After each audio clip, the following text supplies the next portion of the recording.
Welcome to Kidmissing TV. I'm your host, Angelina Wilson, and this is my new microphone. I am not taking it off because every time I do, it shuts off the camera for some reason. And I really like it. I actually was using it yesterday, and I'm going to plug it into the computer for a podcast.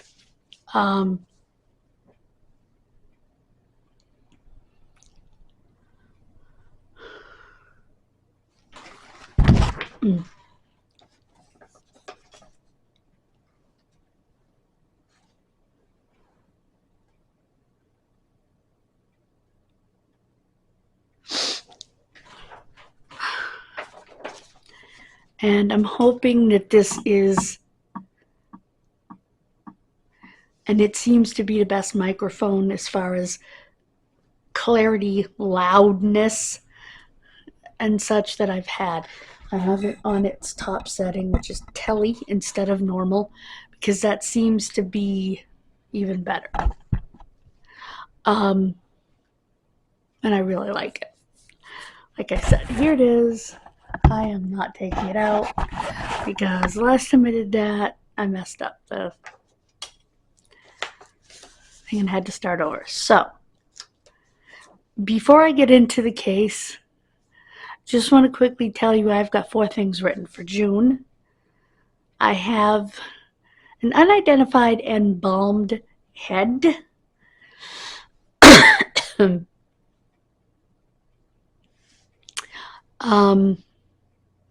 Of an elderly woman.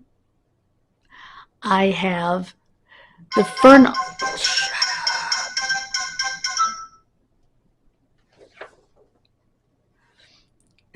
Fernald School here in Massachusetts.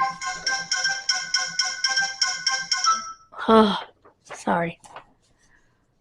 Here in Massachusetts. Which is something I had been wanting to do. I remembered seeing a documentary about the Science Club and how their Quaker Oats, how their Quaker Oats was, and their milk was doused with radioactivity. Be quiet.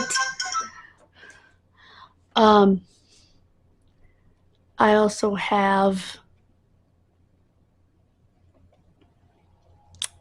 the case of, why can't I remember his first name?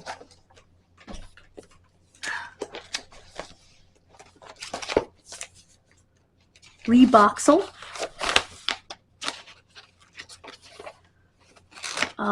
And thalidomide. Now you may be saying, what the heck? Well, if you'll recall, if you're an OG, I actually did a video on the Dalcon Shield, which I would love to see History and Hearsay do a video on that. If she's doing women's health and things like thalidomide, she needs to do the Dalcon Shield. Anyway, when I do that video, I will have my Dalcon Shield video up in the thing. I gotta remember to write down to do that. Otherwise I'll never remember. Anyway,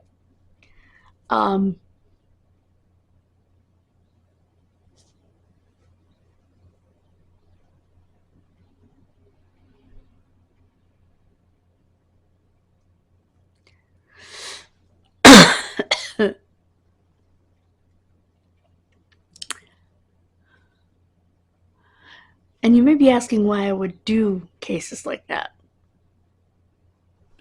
Because in both cases, they were basically crimes against women. Crimes that went unprosecuted, that had the same thing happened to men, would have been the end of the freaking world. I'm sorry.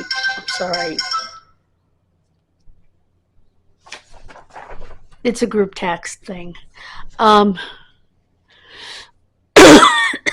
So, in both cases.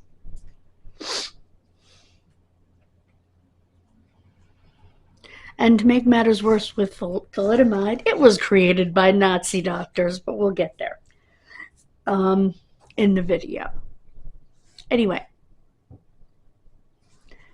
this is the case of Anne Elizabeth Caldwell. I'm sorry it took me so long to get there. The case starts at 5:20 in case you want to skip. She went missing from her home on March 14, 1956. She was 5 feet 11 inches tall, 135 pounds. Gosh, she was skinny and very tall. She had naturally blonde hair, fair skin. She was wearing a gray blouse, a brown skirt, and a black belt with large gold buckle.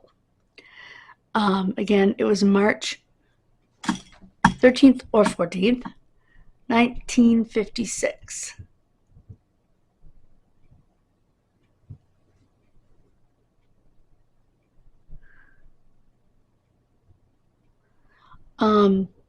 She was 18 years old.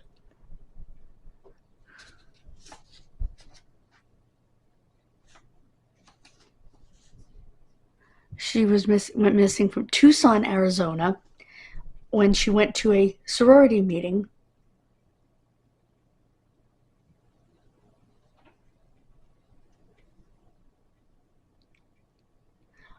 She was seen walking down US 70 to 80 with another girl. Probably another sorority sister, if I had to guess. I'm not sure why it says 70 to 80. Maybe the two intersect with each other. That's what I'm thinking.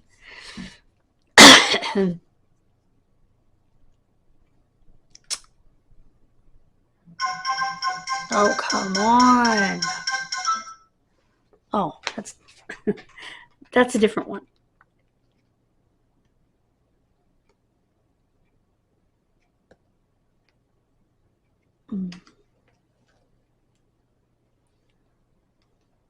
I just need to make a return to Walmart. Period.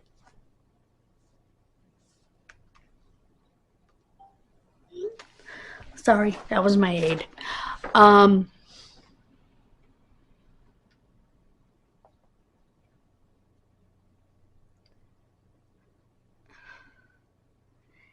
She waved down a truck driver on US 7080, and he took her to the bus station in Las Cruces, New Mexico. New Mexico and Arizona are neighboring states. They're not that far apart. She bought a bus ticket to Albuquerque or El Paso. So she was either going somewhere in New Mexico, well, Albuquerque, if I can even get the words out of my mouth, or El Paso, Texas. Her mother went on a TV show around the first anniversary of her disappearance called Queen for a Day and pleads for her daughter's return.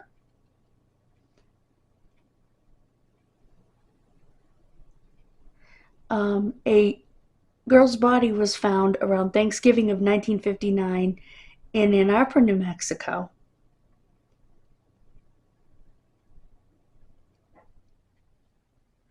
The body was identified in June of 1960 as that of Yolanda Gomez.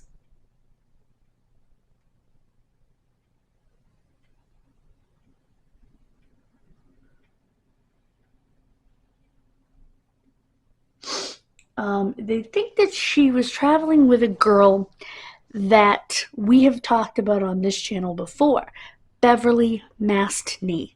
I will leave her case up here. And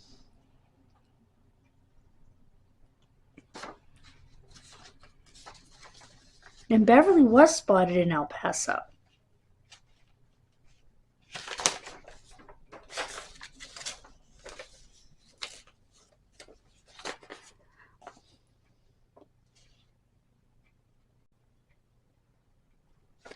In 1957, she was presumed found in Texas. This was a dead end. as in 1960 they compared her to the body that turned out to be Yolanda Gomez. If she was found,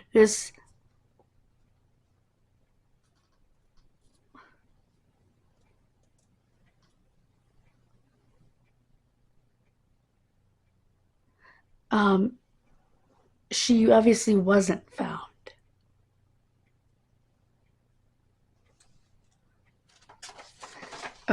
It's presumed the person was posing his aunt. But the way that I read it, and I didn't write it down, but the way that I read it, the person they thought was her didn't come out and say she was her. Someone else reported her as looking like Anne. And so I don't think that's the case.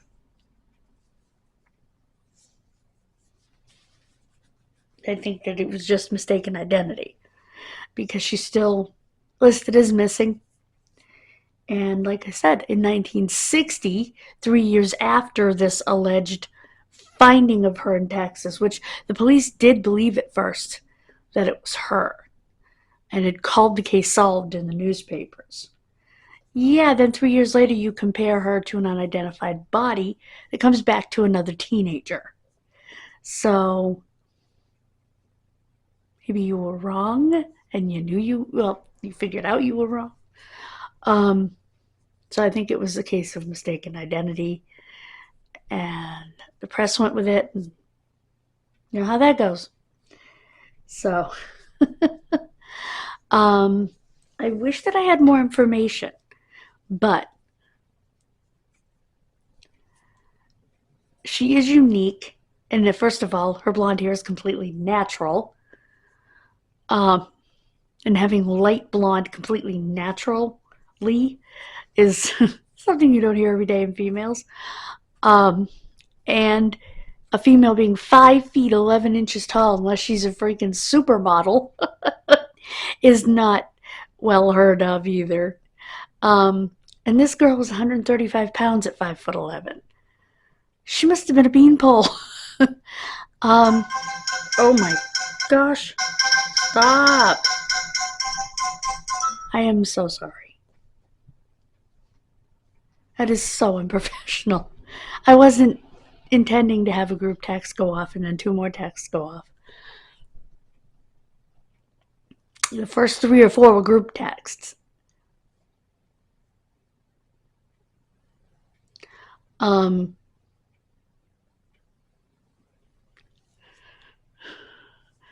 I said, I really wish I had more information on her. Unfortunately, that's all I have.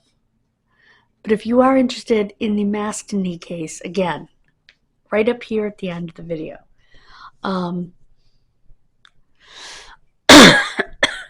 That's a fascinating one. Of course, I think they all are. I'll keep you posted as to when the podcast will go up, as I am still not 100%. I'm getting there. A lot more energy than I've had for the last 3 days. So that's good. Thank you so much for joining me. God bless you.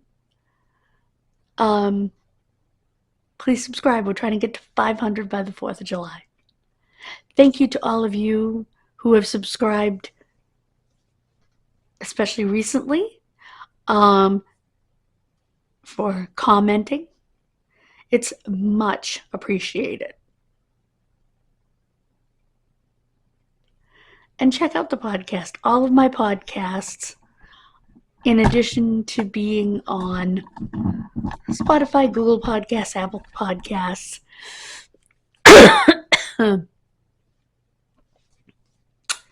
are on here. Oh, come on. Are all on here in the playlist labeled podcasts, which I'll also add to the end. So please check it out. Thank you again. God bless you, and I will see you Wednesday. Bye, guys.